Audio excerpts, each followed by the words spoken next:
Outro dia eu peguei um Uber aqui em São Paulo. Eu não sei se você conhece a cidade de São Paulo, mas o trânsito aqui não é nada bom, então a gente teve bastante tempo para conversar até chegar para onde a gente estava indo, né? E ao longo da conversa, toda a conversa normalmente começa, né, de uma forma bem rasa, assim, e ao longo da conversa ele foi aprofundando. E em algum momento a gente começou a falar coisas da vida, tanto eu falando coisas da minha vida, como ele contando coisas da vida dele. E ele me contou uma coisa que me chamou muita atenção. Ele me falou em certa altura que a coisa mais importante que tinha acontecido na vida dele era que ele tinha descoberto que ele não precisava estar certo o tempo todo. Que as coisas não precisavam ser do jeito dele sempre. E aquilo me chamou muita atenção. Porque ele falou, olha, depois que eu descobri isso e eu mudei a minha forma de ver as coisas, eu fiquei muito mais leve, comecei a ter relacionamentos muito melhores, as coisas começaram a funcionar melhor. E aquilo me trouxe um sentimento de isolamento muito forte, porque era quase como um prisioneiro numa cela solitária, que foi libertado e entrou em convívio social novamente. E então eu perguntei para ele, eu não resisti, perguntei, eu falei, olha, você se sentia isolado nessa época? Você tinha esse sentimento de isolamento, né? E ele achou até estranho, ele falou assim, pô, isolamento? Não, mas por que você acha isolamento? Por que você acha que eu me senti isolado, né? Não faz sentido para mim. E eu falei, olha, quando você me contou isso, eu imaginei quase que um homem numa ilha, onde nada saía e nada podia entrar. Imagine isso, né? Uma pessoa que está tão agarrada às certezas, às razões dela, que ela não cede. Aquilo ali, né, é tão precioso que ela segura com todas as forças que ela tem. E, ao mesmo tempo, nada pode entrar, porque qualquer coisa que entre vai atrapalhar ali aquela certeza dela, vai destruir o mundo perfeito, né? E eu comentei isso com ele, eu falei, olha, foi a sensação que eu tive. Então, essa sensação, ou esse pensamento, me trouxe uma ideia de isolamento muito grande. Você não se sentia isolado? E ele ficou um tempo silencioso, assim, pensou alguns segundinhos, né? Falou assim, olha, eu não tinha pensado desse jeito. Não, mas você tem razão, realmente. Olhando por esse ponto de vista, é verdade. Faz sentido o que você está dizendo. E eu comecei a refletir que aquilo também acontecia comigo. Eu falei, pô, não, mas eu também faço isso, né? Várias vezes eu faço isso. Por quê? Porque às vezes simplesmente é mais cômodo, né? Você vai dar muito trabalho conhecer, por exemplo, qual é o outro jeito. Desse jeito aqui dá certo, vamos embora. E lógico, você perde muitas oportunidades, às vezes você se desgasta muito, mas especialmente a coisa que ele trouxe, que foi mais interessante, foi assim, como que a vida fica mais leve quando você decide que não precisa ser do seu jeito, que pode ser de outra forma, e que de repente, imagine, né? Outro alguém pode fazer aquilo ali por você, inclusive. E aquilo me tocou muito, porque eu fiquei pensando assim, eu faço isso, ele faz isso, mas eu acho que todo mundo faz.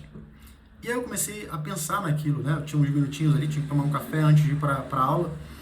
E aí eu comecei a pensar naquilo e realmente, acho que é verdade. Não só é verdade, como a gente vive num mundo que é muito desse jeito, né? Você consegue imaginar isso? Você consegue imaginar isso, por exemplo, no mundo que você vê? Porque eu consigo. Então vou dar um exemplo, né? Imagina feministas e red pills, né? Homens contra as mulheres, supremacia feminina contra homens que vão viver, né, o seu próprio caminho e tudo mais. E será que isso não é um efeito? Será que isso não é só uma big island, assim, com várias pessoas que de repente botam uma pontezinha, mas basicamente eles estão vivendo na mesma ilha ali? É quase que, sabe, uma pontezinha que eles fazem, um caminhozinho, uma trilha para chegar na outra cabaninha ali, mas tudo na mesma ilha. E eu fiquei raciocinando acerca disso, né? Como isso destrói a gente, como o mundo se torna mais pesado quando a gente vive em ilha. Como fica tão difícil falar de coisas tão simples, né? De coisas tão fáceis. Como, por exemplo, imagina, né? Falar de romance. As pessoas hoje em dia não falam mais de romance. Os homens não falam mais de romance com as mulheres porque você tem medo de ser traídos, de ser feito de idiota, etc. E tal. As mulheres não falam mais de romance com os homens porque não, eu quero ser CEO, eu não quero nem um príncipe salvando, eu não sou princesa, eu quero ser CEO. Rapaz, o que tem de errado com as princesas? O que tem de errado em ser romântico? Pelo amor de Deus. Em que momento foi que a gente começou a se agarrar tanto nessas razões que foram razões bobas, abestalhadas, que a gente nem constatou na nossa vida, a gente leu em algum lugar, tem um monte de gente enfiando aquilo na cabeça da gente, a gente não pagou o preço para ver, e a gente agarrou isso, de um jeito que é quase uma tábua de salvação. Se a gente sair daquela ilha ali, a gente acha que vai morrer. E se alguma coisa entrar, a gente acha que tá errado, não pode. Não é curioso? Estou dando um exemplo simples aqui de homens e mulheres, mas você pode extrapolar isso para outros âmbitos que são ainda mais abrangentes. Como, por exemplo, política, onde você tem grupos de homens, mulheres, etc., de um lado, e grupos de homens, mulheres, etc., do outro. Temas como, por exemplo, religião. Não é curioso isso? Não é curioso que a gente não consiga sair da nossa ilha e ouvir o que a outra pessoa está falando? Sem se sentir ofendido, sem se sentir agredido. Imagina que você vai falar assim, por exemplo, para mim, falar, olha, Anderson, eu sou católico e eu acho que, por exemplo, Jesus é o Messias. Ah, muito bem, muito bom, tá certo. Imagine que eu, ao contrário, aqui, já penso de uma forma diferente, sou judeu, e eu acho que, na verdade, Jesus não era o Messias. A gente precisa se matar, eu preciso dizer que você é tóxico, preciso dizer que você é nojento, que você é um verme, que você não merecia viver. É lógico que não. Mas pense, isso já aconteceu tempos atrás. A humanidade já fez isso vezes e vezes e vezes e a gente não aprendeu. A diferença é que agora, em relação ao que a gente tinha antes, é que a gente tem um conforto material muito grande. A gente tem basicamente o que a gente precisa muito próximo da gente. Não é impossível você conseguir as coisas como era antes, muito mais difícil conseguir as coisas. Portanto, para você sobreviver, para você subsistir, você precisa menos do outro. Portanto, o outro deixou de ser um fator de sobrevivência para você. Considerando isso, se você vive numa ilha, você é tóxico, problemático, etc e tal, e eu não preciso de você para viver, para existir, o que acontece a partir de então? A gente entra em choque? A gente entra em combate? A gente arranja um jeito de sumir da face da Terra? Porque, claro, quando você vai afastando demais isso, vai polarizando demais, chega um ponto que tem um vazio tão grande entre os dois lados que quase não existe comunicação. Quase não tem mais como você se comunicar, não tem um ponto de identificação. Nada. Porque eu não te vejo nem mais como um ser humano. Imagine só isso. Eu imagino você como qualquer outra coisa que não seja necessariamente algo parecido comigo. Se eu sou um ser humano, então você não é. Se eu sou uma pessoa boa, então você é mal. Percebe isso? Isso já aconteceu muitas vezes na história da humanidade. E continua acontecendo, e sem dúvida nenhuma vai acontecer outras vezes. Mas isso me chamou muita atenção.